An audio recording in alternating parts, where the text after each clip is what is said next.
شروع کرتا ہوں اللہ کے نام سے جو بڑا مہربان نہایت رحم کرنے والا ہے۔ ناظرین، آج کا ہمارا موضوع ہے حضرت سلیمان علیہ السلام کی کرسی اور تخت۔ بیان کرتے ہیں کہ جب حضرت سلیمان علیہ السلام نے فیصلہ کے لیے جلوس کا ارادہ فرمایا تو شیاطین یعنی جناتوں کو حکم دیا کہ وہ ان کے لیے ایک نادر الوجود اور عمدہ کرسی تیار کریں، جس کی صفت یہ ہو کہ چھوٹا مدعی یا گواہ اس کے دیکھنے سے تھرانے لگے۔ چنانچہ تعمیل ارشاد میں ہاتھی کے دانت کی ایک کرسی تیار کی گئی، جس کو جواہرات،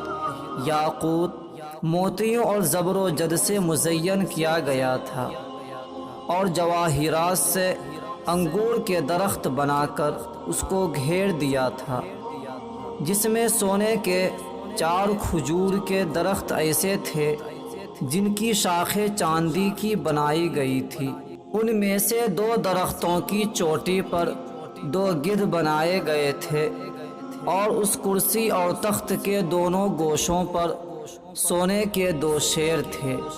جن کے سروں پر سبز زمرد کے ستون نصب کیے گئے تھے۔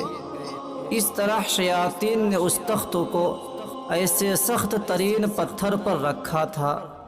جس کے نیچے سونے کا ایک شردھا بنا تھا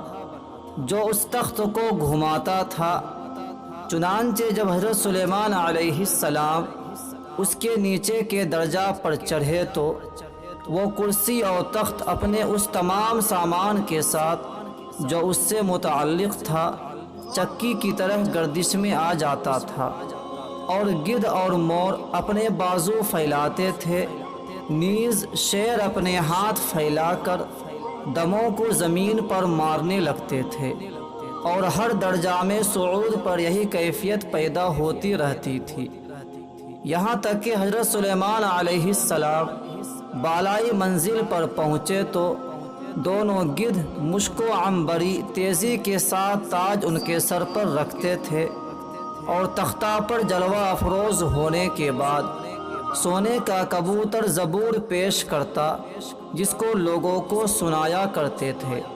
ان کے دائیں جانب علماء بنی اسرائیل سونے کے کرسیوں پر بیٹھے تھے،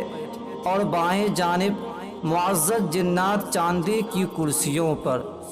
اس طرح حضرت سلیمان علیہ السلام فیصلہ کے لیے جلوس فرماتے تھے، اور جب کسی معاملہ کی شہادت کے لیے گواہ آتے تو وہ کرسی ماں اپنے سامان کے گردش میں آ جاتی تھی، اور شیر و گدھ اور طاؤس اپنے مذکورہ کام میں مشغول ہو جاتے تھے۔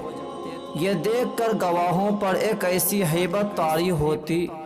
اور سچ و حق کے سوا کوئی جھوٹی شہادت نہ دے سکتے تھے۔ پس جب حضرت سلیمان علیہ السلام کا انتقال ہوا تو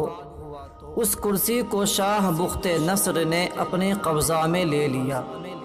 مگر جب اس نے اس پر چڑھنے کا ارادہ کیا تو ایک شیر نے اپنے دائیں ہاتھ سے بادشاہ کی پنڈلی اور قدم پر ایک ایسی چھاپ ماری جس کے باعث وہ کرسی پر چڑھ نہ سکا،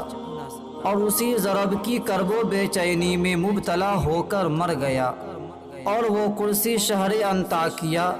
روم و شام کے دارالسلطنت میں باقی رہی، یہاں تک کہ اہل انطاکیہ سے کراس بن صدرس نے جنگ کی اور خلیفہ نے بخت نصر کو شکست دی۔ اس کے بعد کرسی بیت المقدس کی طرف لائی گئی، اور کوئی بادشاہ اس کرسی کے چڑھنے پر قادر نہ ہو سکا۔ پھر اس کو صحرا بیت المقدس کے پیچھے رکھا گیا، جس کے بعد آج تک اس کی کوئی خبر یا اثر معلوم نہ ہو سکا کہ کہاں گئی اور کیا ہوا۔ اس حکایت سے حضرت سلیمان علیہ السلام کی کرسی کی وسعت و ہیبت و دبدبہ اور انصاف کا پتہ چلتا ہے، اور اللہ کی ذات اور قدرت پر ایمان مضبوط ہوتا ہے کہ اس کی مخلوق میں اس قدر رعب و دبدبہ ہے تو خود خالق کس قدر قادر مطلق اور رعب و دبدبہ والا ہوگا۔ اللہ تعالی ہم سب کو اس واقعہ سے سبق حاصل کر کے اللہ کی ذات پر یقین کامل کرنے کی توفیق عطا فرمائے، آمین۔ السلام علیکم ورحمۃ اللہ وبرکاتہ۔